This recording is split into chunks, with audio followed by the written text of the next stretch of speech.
오늘의 큐티 말씀은 여호수아 7장 1절부터 15절입니다. 제목 아이성 전투의 패배의 원인은 불순종. 먼저 앞뒤 문맥을 살펴보겠습니다. 이스라엘 백성들이 여호와의 명령과 말씀에 순종하여 요단강을 건넜습니다. 할례도 행하였고 유월절도 지켰습니다. 약속하신 땅에서 생산된 식물, 음식도 먹었고 이제 여리고성을 향하여 나아갑니다. 여호와의 군대 장관을 만나는데 죄로 물든 가나안 땅을 심판하고 회복시키기 위해 파견된 하나님의 군대 장관, 군사령관입니다. 여리고성을 공격하라는 지시가 내려집니다. 이미 정탐꾼이 다녀갔을 때 이스라엘에 대한 소문을 들어서 그런지 성문을 굳게 닫고 아무도 출입하는 사람이 없었습니다. 여리고성의 공격 전략은 다름 아닌 하나님의 방법이었습니다. 하루에 여리고성을 한 바퀴씩 도는데 나팔을 든 7명의 제사장과 언약궤를 맨 제사장 뒤를 따라 행진합니다. 그리고 마지막 7일째에는 7바퀴를 돕니다. 총 13바퀴를 돌고 나서 제사장들이 7나팔을 불면 일제히 함성을 지릅니다. 애굽에서 종살이, 평생의 유목민으로 가축을 키워오던 이스라엘 백성들은 딱히 전쟁에 필요한 무기나 기술도 없었지만 하나님의 명령과 말씀에 순종한 결과 여리고성을 무너뜨릴 수 있었습니다. 가나안 땅의 관문이라고 할 수 있는 여리고성이 무너짐으로 인해 약속의 땅 가나안을 이스라엘 백성들이 진입할 수 있게 된 것입니다. 이렇게 여리고성이 무너지는 가운데서도 라합의 가족은 구원을 받습니다. 바로 정탐꾼을 살려준 대가로 구원을 약속받은 것입니다. 라합은 영원한 생명을 위해 여리고를 배신하였던 것입니다. 이렇게 승승장구하였던 이스라엘 백성들에게 패배의 쓴맛을 보게 됩니다. 다름 아닌 아이성 전투에서 패배한 것인데 성경은 이 전투의 패배의 원인을 이스라엘 백성들의 불순종으로 보고 있습니다. 여리고 전투에서 모든 것을 진멸하고 또 여호와께 구별하여 드려야 하는 것들을 아간이라는 사람이 말씀에 불순종하여 훔쳤기 때문입니다. 그러나 단순히 패배해서 끝나는 것이 아니라 하나님의 징계와 더불어 회복까지 이어집니다. 문단을 나눠보겠습니다. 1절부터 9절은 유다지파 아간의 범죄, 10절부터 15절은 아이성 패배의 이유와 회복의 길을 보여주시다. 1절에 보면 정말 생각하지 못한 사건이 벌어졌습니다. 감히 이스라엘 백성들이 여리고성을 점령이나 할 수 있을까 하는 그런 상황 속에서도 하나님은 여리고성을 이스라엘 백성들에게 주셨습니다. 정복이라는 뜻깊은 기쁨의 소식 가운데 아주 어두운 그림자가 드리웁니다. 전리품에 대한 규정은 이미 정해져 있었습니다. 유다지파 아간이 하나님의 경계를 침범한 것입니다. 이 때문에 1차적으로 이스라엘 백성들이 여호와 하나님의 진노를 받아야만 했습니다. 개인의 범죄에 대한 공동체가 책임을 져야 하는 상황이 되어버렸습니다. 그러나 에스겔 18장에서는 자기 죄는 자기가 진다는 규정도 있습니다. 에스겔에서는 이렇게 연대적으로 책임을 지는 이스라엘의 저주의 흐름을 끊어버리시겠다는 의도로 기록된 것입니다. 여리고 성의 경우에만 해당됩니다.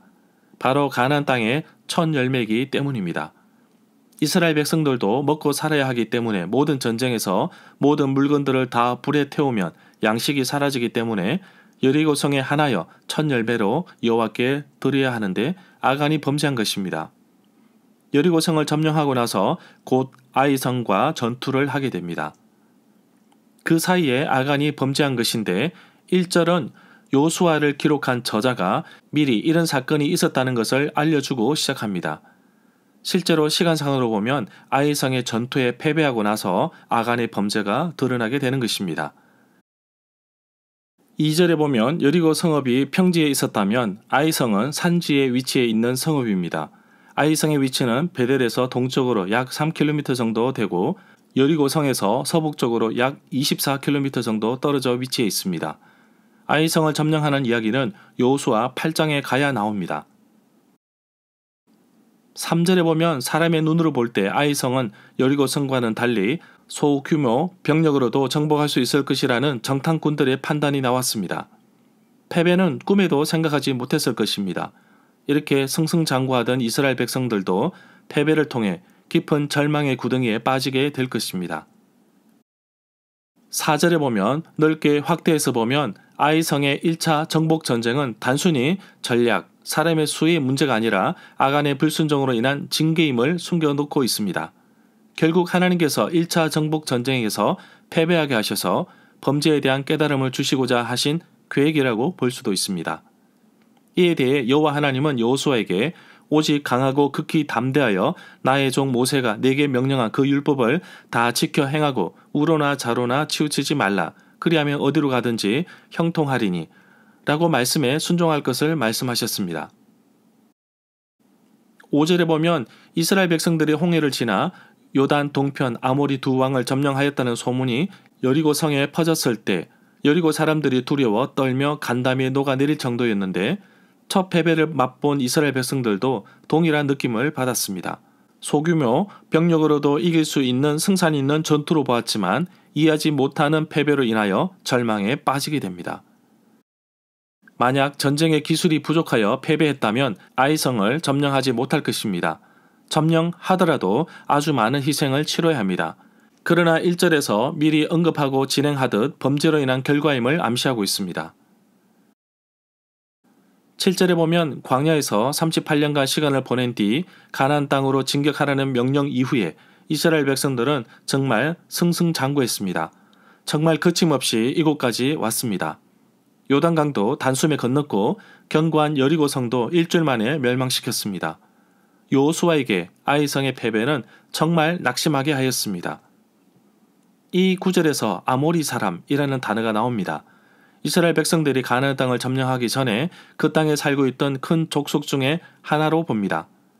어떤 때는 아모리 사람을 가나안 전 인구를 표현하는 데 쓰기도 했습니다. 11절에 보면 여호수아에게 말씀하신 내용은 여리고성 전투에서 벌어진 이야기입니다. 여리고성을 모두 여호와께 드림이 되어야 하는데 백성들이 여호와께 드릴 물건을 훔친 것입니다. 그 내용이 여호수아 6장 17절부터 18절에 나옵니다. 이 구절에서 강조하고 있듯이 여호와 하나님과의 맺은 언약을 깨뜨렸기 때문에 이스라엘 백성들의 생명은 끝입니다. 이제 진멸당할 위치에 놓였습니다. 12절에 보면 이스라엘 백성들이 범죄함으로 인하여 이스라엘 백성들이 스스로 제물을 바친 셈이 된 것인데 스스로 진멸당할 처지에 놓이게 된 것입니다. 13절에 보면 자신들을 거룩하게 성결하게 하는 것은 예배처럼 거룩하신 하나님 앞에 서기 위해서는 정결해야 합니다. 그렇지 않으면 설 수 없습니다. 이것이 제의적인 뜻에서 바라볼 수 있는 견해입니다. 15절에 보면 하나님께서 징벌을 내리시는데 죄를 지은 당사자뿐만 아니라 가족의 구성원까지 그 죄의 대가를 묻고 계십니다. 그러나 이러한 규정은 신명기 24장 16절의 내용을 무시한 것입니다. 이러한 징벌은 아주 드문 케이스입니다. 아마도 가나안 정복 초기 시대에 교훈을 주기 위해 하나님께서 엄격하게 다스린 것으로 해석할 수도 있습니다. 절마다 상세한 설명과 구절 해석, 핵심 내용과 중심 줄거리는 네이버 블로그에 올려져 있습니다. 내게 주시는 교훈입니다. 하나님 말씀에 순종했을 때에는 여리고성 정복과 같은 승리 기쁨을 주십니다. 하는 일이 잘 되고 그 열매를 거두게 하셔서 날마다 기쁨이 넘치게 하십니다. 정말 이해하지 못하는 문제도 해결되고 요단 강물처럼 도저히 넘을 수 없는 장애물도 치워주셔서 지나가도록 하십니다. 그런데 오늘 말씀처럼 작은 불순종이 얼마나 큰 아픔을 가져다 주는지 깨닫습니다. 전쟁에서의 패배의 원인은 군인 수나 전략의 문제가 있는 것이 아니라 철저하게 죄의 문제를 해결하지 못했기 때문입니다. 물론 제비를 뽑아 그 사람을 찾기 전까지 누가 죄를 지었는지 알 길은 없습니다. 백성들 스스로가 하나님 앞에서 정결한 삶을 살아야 하고 하나님 말씀을 지켜야 합니다. 그리스도인은 스스로 죄와 맞서 싸워야 합니다. 혼자 힘으로는 부족하니 성령의 도우심으로 승리를 취해야 합니다. 여호수아가 아간의 범죄 사실을 덮어버리고 또다시 아이성과 전투를 하였다면 또 패배했을 것입니다. 죄의 뿌리가 되는 그 원천을 잘라내야 합니다. 내 삶 속에서 죄의 모양이나 죄의 뿌리가 완전히 뽑혀지기를 소망합니다. 아간처럼 은밀하게 죄를 저지르면 아무도 모를 거라 생각하지만 하나님은 다 알고 계십니다. 정말 나만 알고 있는 은밀한 죄까지도 하나님 앞에 내려놓고 용서를 구해야 할 것입니다. 하나님의 용서와 사랑을 요청하십시오. 이제는 나의 삶 속에서 반복적으로 행해지던 죄악된 모습이 더 이상 자르지 않도록 죄의 뿌리를 완전히 제거하겠습니다.